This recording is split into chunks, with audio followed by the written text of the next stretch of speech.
महाविकास आघाडी सरकारच्या नाकर्तेपणामुळेच ओबीसी समाजाचे राजकीय आरक्षण संपुष्टात आले आहे. ओबीसी आरक्षणासाठी भारतीय जनता पक्षाकडून आक्रमक भूमिका घेतली असून 26 जून रोजी चक्काजाम आंदोलन करण्यात येणार असल्याचा इशारा आमदार डॉक्टर संजय कुंटे आणि आमदार प्रवीण पोटे यांनी सोमवारी झालेल्या पत्रकार परिषदेदरम्यान दिला आहे.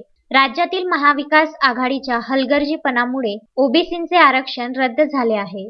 राज्यभरात त्याचे तीव्र पडसाद उमटत आहेत. मुख्यमंत्री ओबीसी आरक्षणावर मूग गिळून बसले आहे.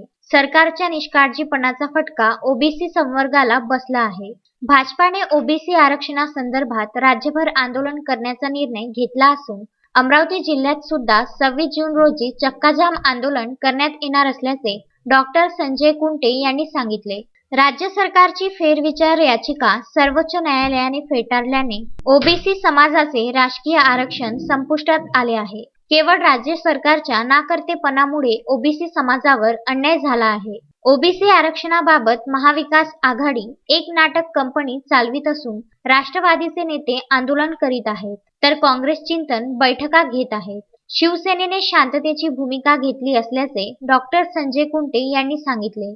या पत्रकार परिषदेला जिल्हाध्यक्षा निवेदिता चौधरी, शहराध्यक्ष किरण पातुरकर, महापौर चेतन गावंडे, विवेक चुपके, प्राध्यापक दिनेश सूर्यवंशी आदींसह अन्य पदाधिकारी उपस्थित होते. अनिकेत ठाकरेसह प्रदीप इंगोले, विदर्भ न्यूज, अमरावती.